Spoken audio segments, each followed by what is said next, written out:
नमस्कार दोस्तों, आप क्राइम तक देख रहे हैं। मेरे साथ सुप्रतिम बैनर्जी सीनियर कुलीग मेरे साथ मौजूद हैं। आज बात करते हैं एसिड अटैक की।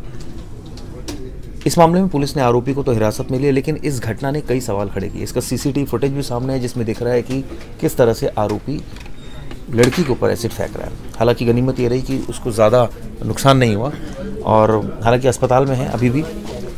सुप्रतिम भाई, डेटास की बात करूँ तो एसिड अटैक जो है वो ये प्रचलन कब से शुरू हुआ और इसका जो मकसद है वो तो साफ़ ये है कि चेहरा बिगाड़ दो, क्योंकि ये चेहरा अब मुझे पसंद नहीं आ रहा है और मैं चाहता हूँ या वो लड़की मुझे पसंद नहीं कर रही, इसलिए चेहरा बिगाड़ दो। और जो है ये साइकोलॉजी इसके पीछे चलती है। देखिए चिराग, एसिड अटैक के ज़्यादातर मामलों में जिल्टेड लवर का रोल होता है। मतलब जिसे हम बोलचाल की भाषा में कहते हैं फूका हुआ आशिक, जो इश्क में नाकाम हो गया, लड़की का दिल नहीं जीत पाया। तो जब दिल नहीं जीत पाया तो उसका नुकसान कर दो। तो ये एक अजीब सी सनक है। मुझे लगता है कि ये सच पूछिए तो ये प्यार भी नहीं था कभी, क्योंकि अगर कोई किसी से प्यार करता है और अगर मान लीजिए सामने वाला प्यार ठुकरा देता है तो नफ़रत की इंतहा इस लेवल पर अगर चली जाती है तो वहाँ प्यार था, ऐसा नहीं कह सकते। तो इस तरह के मामलों में जो इस तरह के नाकाम आशिक होते हैं उन्हीं का रोल ज़्यादातर होता है। दिल्ली के इस मामले में भी क्या इस तरह का कुछ मामला है? पुलिस फ़िलहाल इसको इन्वेस्टिगेट कर रही है। सीसीटीवी फुटेज ब्लर है, आपने देखा होगा, लेकिन उससे चेहरे को तो नहीं पहचाना जा सकता। लेकिन पुलिस बॉडी लैंग्वेज, मुखबिरों की मदद से और केस स्टडीज़, इस तरह की हरकतें करने वाले कौन से डेटा की अगर बात करूँ, बट डेटा की अगर बात करूँ तो क्या डेटा इंडिकेट करता है? आपने पूरी रिसर्च करी है इस पर, किस तरह के डेटा इशारा करता है कि ये ट्रेंड बढ़ रहा है, कम हो रहा है, या किस तरह के ट्रेंड है देखने में? देखिए, इस तरह की घटनाओं में कोई कमी नहीं आई है। पिछले 4-5 सालों की अगर मैं बात करूं तो घटनाएं 200 से 250 के बीच हर साल पूरे देश में होती हैं। यानी 200 से 250 लड़कियों से या तो उनके आंखों की रोशनी, या तो उनका चेहरा, या उनकी ज़िंदगी छीन ली जाती है। और ज़्यादातर मामलों में वही जो नाकाम आशिक होते हैं उनका रोल होता है। मैं दिल्ली वाली घटना की बात कर रहा था, बीच में आपने टोक दिया। दिल्ली वाली घटना में पुलिस ने उन सीसीटीवी फुटेज की मदद से एक लड़के को हिरासत में लिया है। हालांकि पुलिस अभी श्योर नहीं है कि ये वही लड़का है या नहीं जिसने इस घटना को अंजाम दिया है, लेकिन शक के आधार पर पुलिस ने एक लड़के को डिटेन किया है, उससे पूछताछ कर रही है। यहाँ एक और गौर करने वाली बात है चिराग, वो ये कि लड़की ने अपने माता पिता को या घर में किसी को भी ऐसे किसी एक तरफा प्यार करने वाले या छेड़छाड़ करने वाले लड़के के बारे में इससे पहले कभी कोई जानकारी नहीं दी थी। अब पुलिस थोड़ी कंफ्यूज्ड है कि क्या फिर इसके पीछे जिल्टेड लवर वाली थ्योरी है या फिर कोई और भी बात हो सकती है।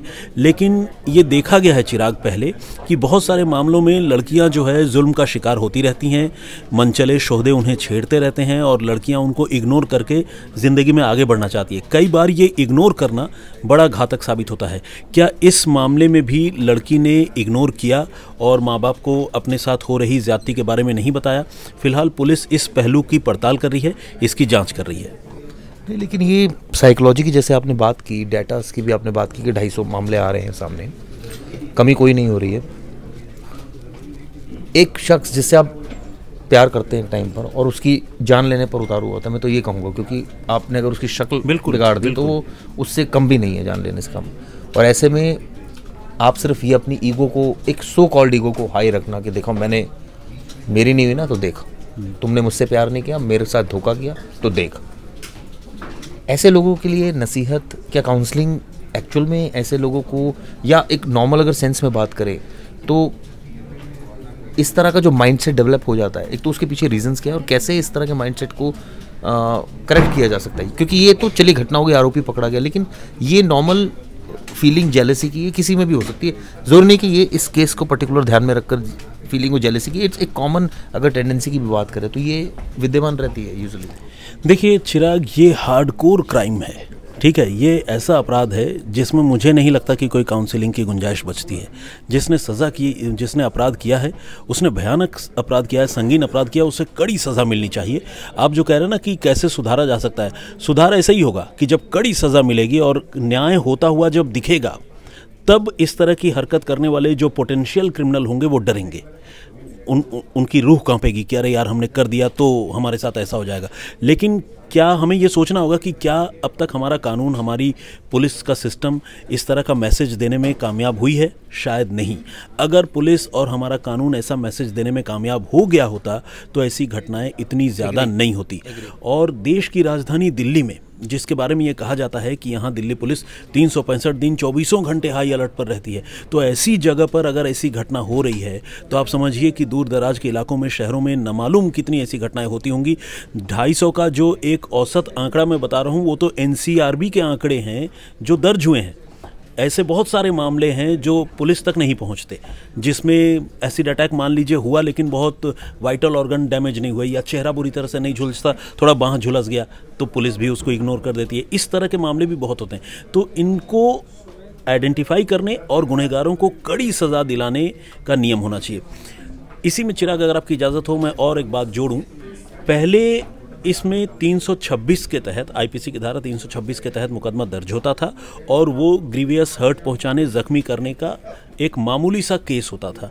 लेकिन जब ऐसी घटनाओं में काफ़ी इजाफा हुआ, लड़कियां बहुत परेशान होने लगी, बेटियां घर से बाहर निकलने से डरने लगी, तो सुप्रीम कोर्ट ने भी इस मामले में इंटरवीन किया। नए सिरे से कानून को रीडिज़ाइन किया गया और 326 में A और B 2 कानून की धाराएँ और जोड़ी गई और उसके तहत इस तरह का कोई भी जुर्म करने पर अगर कोई दोषी पाया जाता है तो उसे कम से कम, ध्यान दीजिएगा, ज़्यादा से ज़्यादा नहीं, कम से कम 10 साल की सज़ा होगी और ज़्यादा से ज़्यादा ताउम्र कैद की सज़ा होगी।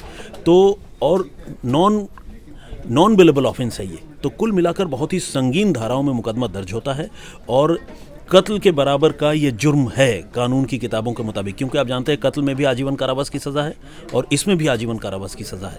तो बहुत कानूनी तौर पर अगर देखा जाए तो बहुत सख्ती है। और अगर कोई एसिड अटैक की तैयारी करता है या कोशिश करता है, नाकाम हो जाता है, तो उसे कम से कम 5 साल की सज़ा होगी और जुर्माना अलग से होगा।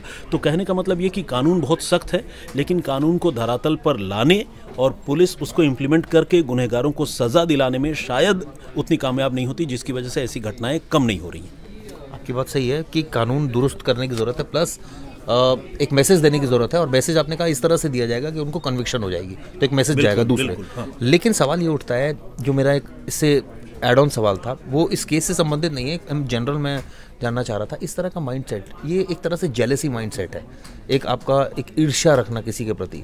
आज के दौर में जब लोग कई बहुत आगे बढ़ रहे हैं, आप पीछे रह जाते हैं, हम पीछे रह जाते हैं, तो हमारे अंदर भी एक ईर्ष्या आती है, लेकिन हम ऑब्वियसली वो अपने अंदर तक ही रखकर उसको मार देते हैं, क्योंकि यही एक समझदारी की निशानी है।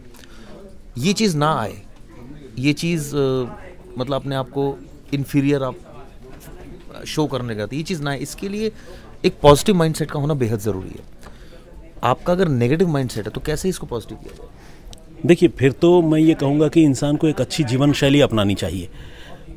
सुबह जल्दी उठना चाहिए, अच्छी किताबें पढ़नी चाहिए, योग करना चाहिए, पंगों से बचना चाहिए, मतलब लाइफ को पॉजिटिव डायरेक्शन में चैनलाइज करना चाहिए। कोई हॉबी फॉलो करना चाहिए, कोई स्पोर्ट्स फॉलो करना चाहिए और ये मान लेना चाहिए कि रिजेक्शन जो है वो इस ज़िंदगी का या दुनिया का अंत नहीं है, उसके आगे जहां और भी है।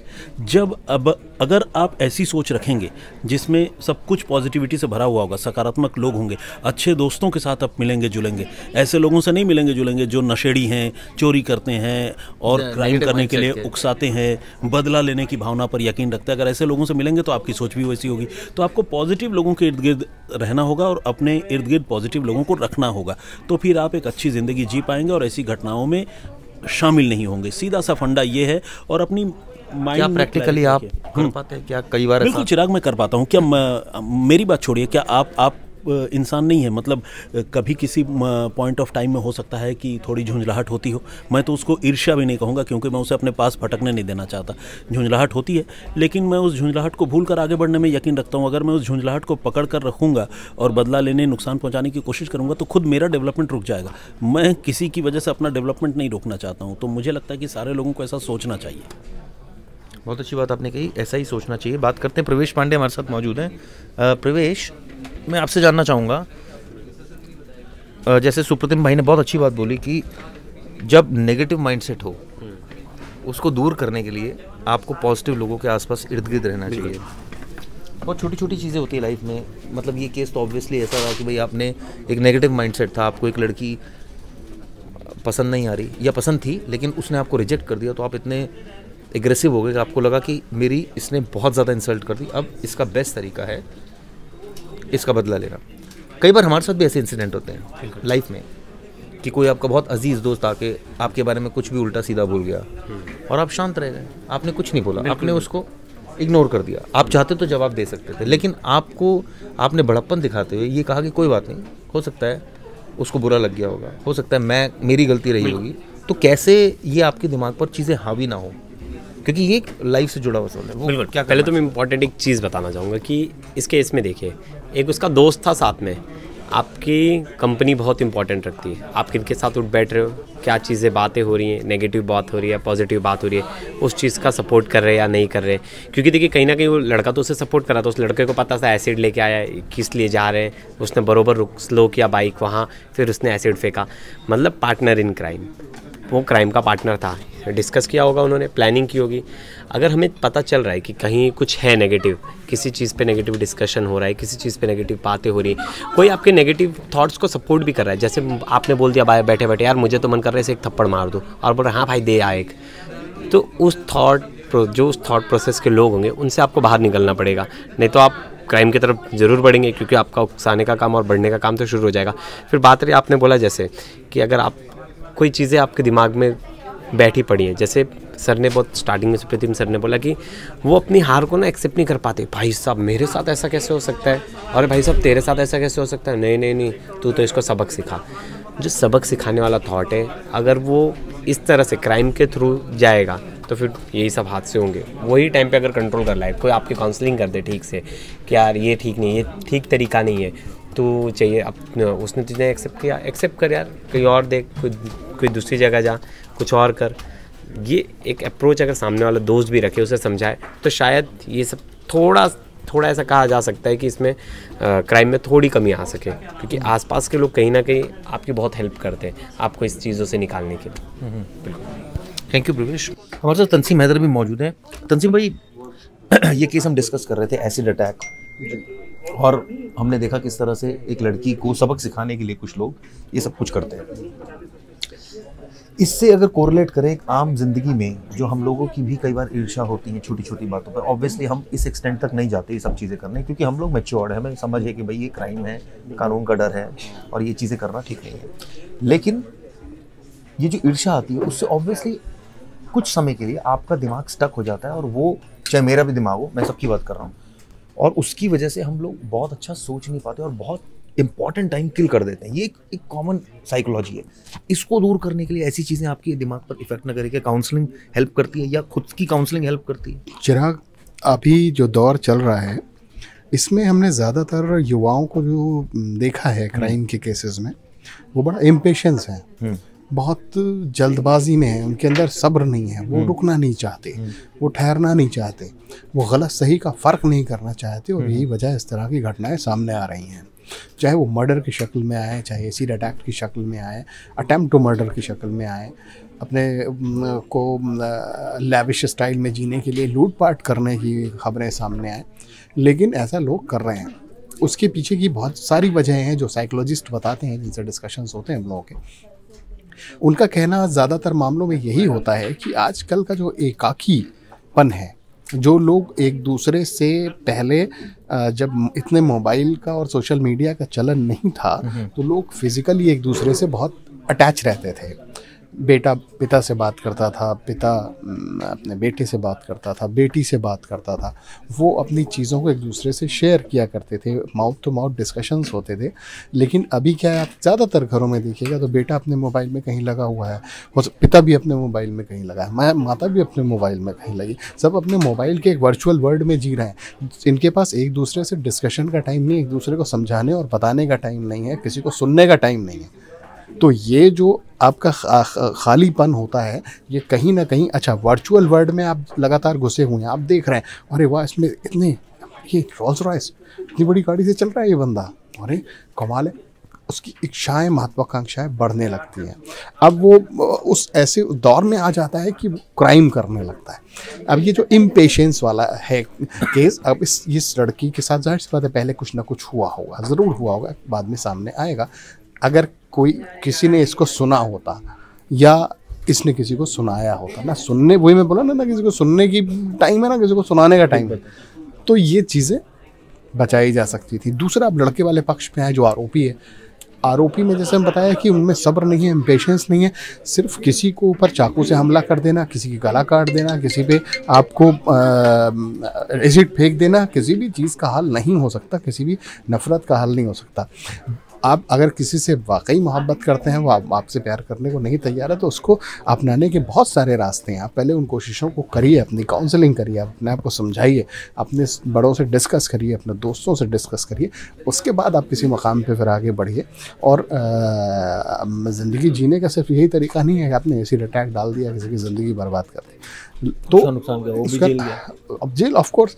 लेकिन अब सवाल ये है कि चिराग, वो जो मैंने बोला कि इम्पेशेंस है लोगों का, एकाकीपन, शहर की जो हालत है वो बड़ी अजीब सी है। मैं देखता हूँ कि एक मल्टी स्टोरी बिल्डिंग में सैकड़ों फ्लैट बने हुए हैं, 20-20, 40-40 मंजिला इमारतें हैं, पड़ोसी को नहीं जानता, छत के नीचे उसके कौन रह रहा है वो नहीं जानता, बगल में दरवाज़ा किसी का खुला है, कोई भूखा है, कोई प्यासा है, कोई ज़रूरतमंद है, कोई बीमार है, किसी के बच्चे को कोई ज़रूरत है, किसी को कोई सरोकार दरकार नहीं है। और यही वजह है कि इस तरह की चीज़ें अब सामने ज़्यादा आती हैं और ऐसे केसेस अब ज़्यादा हो रहे हैं। पहले ऐसे केसेस होते ज़रूर थे लेकिन कम होते थे, अब ये बढ़ गए हैं, जो कि आपने सामाजिक जो ताना बाना है उसको कहीं ना कहीं तोड़ मरोड़ दिया है। और ये जो अगर आप कम्युनिकेशन नहीं कर रहे हैं तो उससे ये वाली चीज़ें होने का क्या? देखिए, कम्युनिकेशन होता है तो मन की बात निकलती है चिराग। ओके, उसके लड़के के अंदर कोई फ्रस्ट्रेशन अगर था तो उसका फ्रस्ट्रेशन उसके फैमिली वाले, उसके दोस्त, उसको समझने वाले या कोई काउंसलर उस चीज़ को दूर कर सकता था कि उसकी नफ़रत को। कभी नहीं, ये नफ़रत से इसको नहीं जीता जा सकता, इसको मोहब्बत से जीता जा सकता है। तो वो चीज़ कहीं ना कहीं इस तरह की वारदातों से बचा जा सकता था, मेरा ये कहने का ताल्लुक है। तो पहले ऐसी चीज़ें होती थी, माँ बाप समझाते थे हमारे। मान लीजिए मैंने कोई गलती की, किसी लड़की मुझे मान लो बचपन में मतलब अपने टीनेज में पसंद है, माँ बाप समझाते थे this is right, this is wrong, वो फलाने की लड़की है, उनकी बेटी है, आप कैन यू से लाइक दैट, और ये तुम्हारी उम्र थोड़ी ना।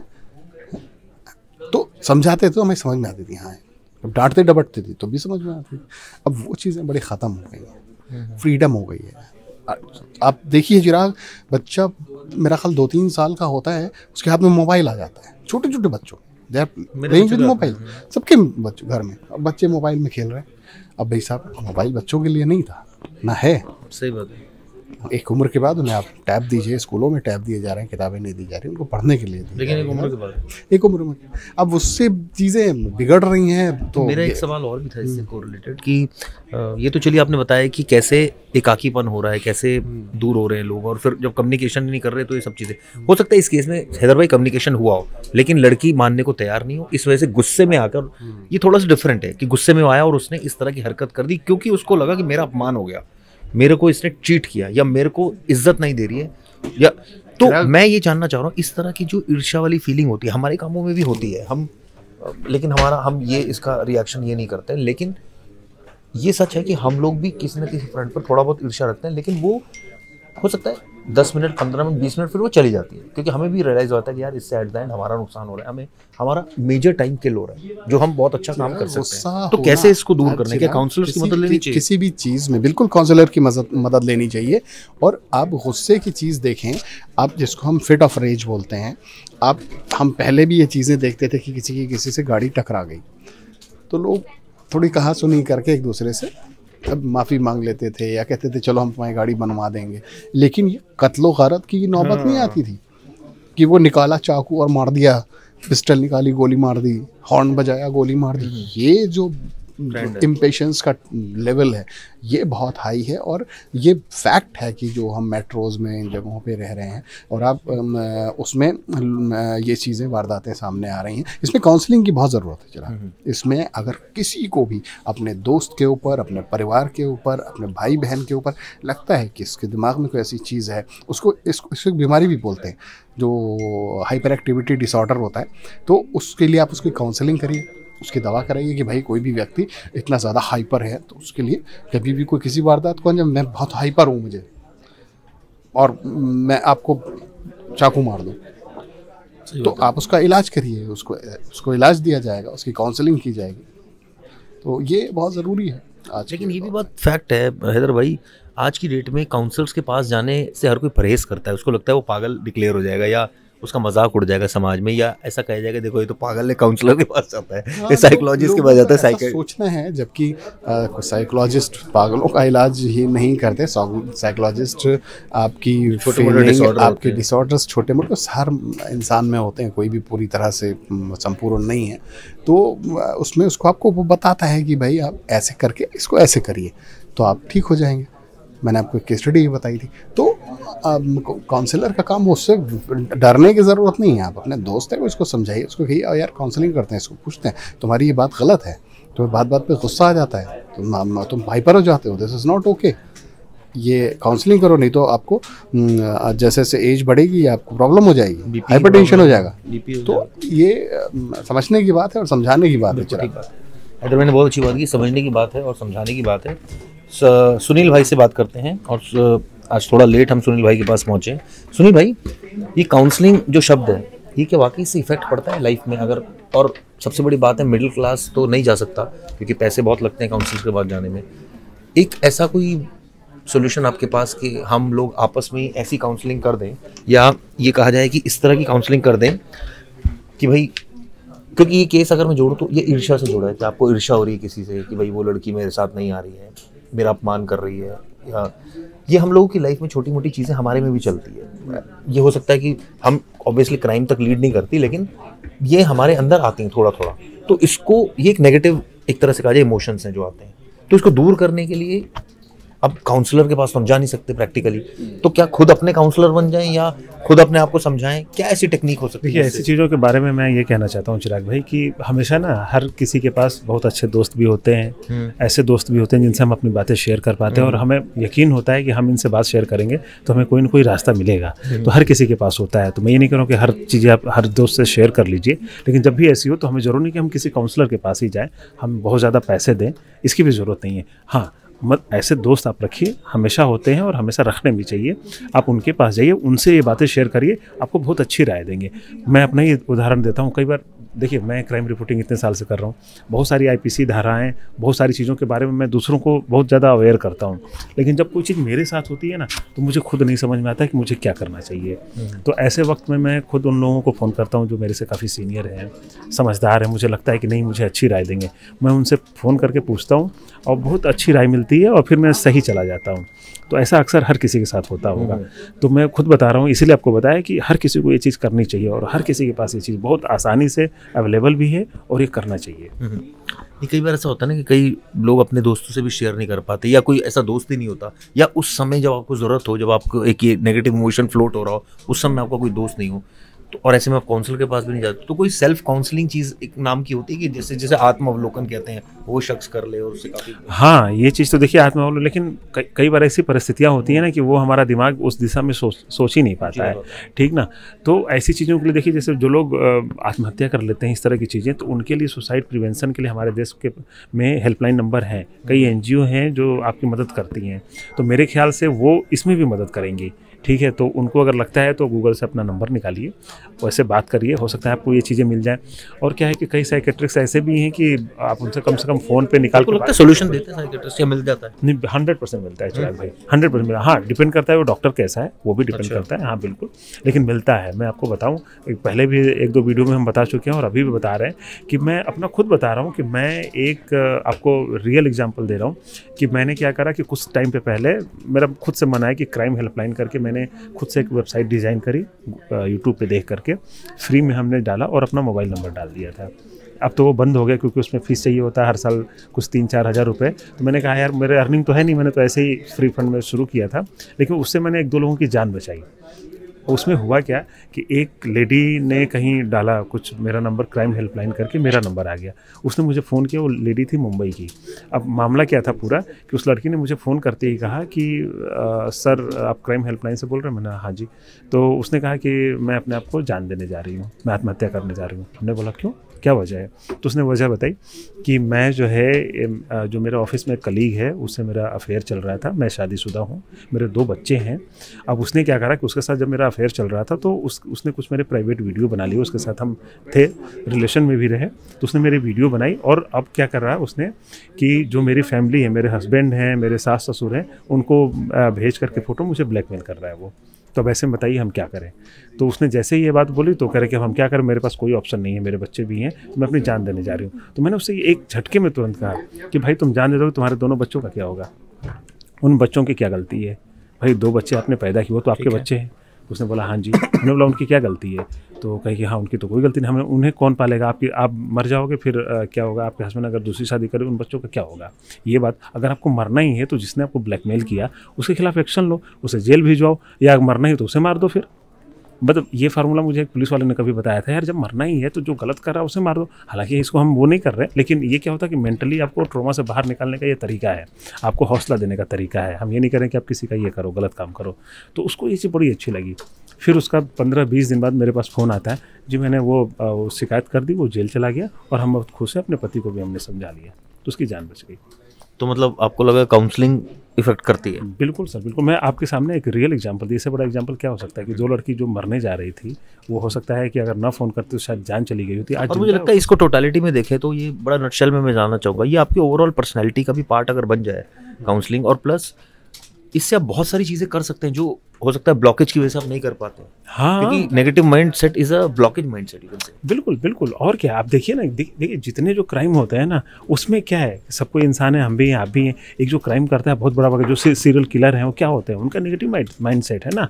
उनके अंदर कुछ चीज़ें ऐसी थी जो शुरुआत में होती हैं, वो किसी से शेयर नहीं करता है, वो चीज़ें दबाए दबाए दबाए एक दिन ऐसा होता है कि वो ब्लास्ट हो जाता है, ठीक ना, वही जाके क्राइम कर लेते हैं। अगर वो चीज़ को शेयर कर लें, आप छोटा छोटा एग्जाम्पल देख लीजिए, हमारे मन में बहुत सारी चीज़ें आती हैं कि नहीं यार हमें ऐसा कर लेना चाहिए, लेकिन अगर हम किसी से शेयर कर लेते हैं तो शायद वो काम नहीं करते हैं, वो गलत काम नहीं करते हैं। लेकिन जब किसी से शेयर नहीं करते हैं, जितने सुसाइड के केसेस हैं वो क्यों होते हैं, वो क्योंकि लोग शेयर ही नहीं करते हैं, किसी से बात ही नहीं करते, मन में रखते हैं, मन में रखे रखे एक दिन इतना बोझ बढ़ जाता है, सोचते हैं कि यार अब इसके आगे मेरे पास कुछ बचा ही नहीं है, वो अपनी जान दे देते हैं। उसीलिए जो ये चीज़ें होती हैं वो जान दूसरे के लिए लेते हैं। फिर जैसे एसिड अटैक है, उसमें क्या है, मन में रखा कि नहीं वो ऐसा कर रही, वो ऐसा कर रही, तमाम चीज़ें हैं, और लास्ट में वो अटैक कर ही देते हैं। अगर वो किसी से बात कर लेते तो शायद ब्लॉकेज माइंडसेट जो है वो हमें प्रैक्टिस करते रहने चाहिए काउंसलिंग की, ताकि वो हटता रहे और हमारा जो क्रिएटिव एस्पेक्ट है वो बढ़ता रहे। बिल्कुल बिल्कुल, हमेशा करना चाहिए। और इसीलिए मैंने कहा आपसे कि देखिए हर बार आप डॉक्टर के पास यहाँ जाने में, पहले भी आपको बताया था कि लोग अमेरिका वगैरह में, कई देशों में क्या है कि हर महीने या 2 महीने रूटीन चेकअप की तरह काउंसलर के पास जाते हैं, लेकिन हमारे यहाँ वो ट्रेंड ही नहीं है।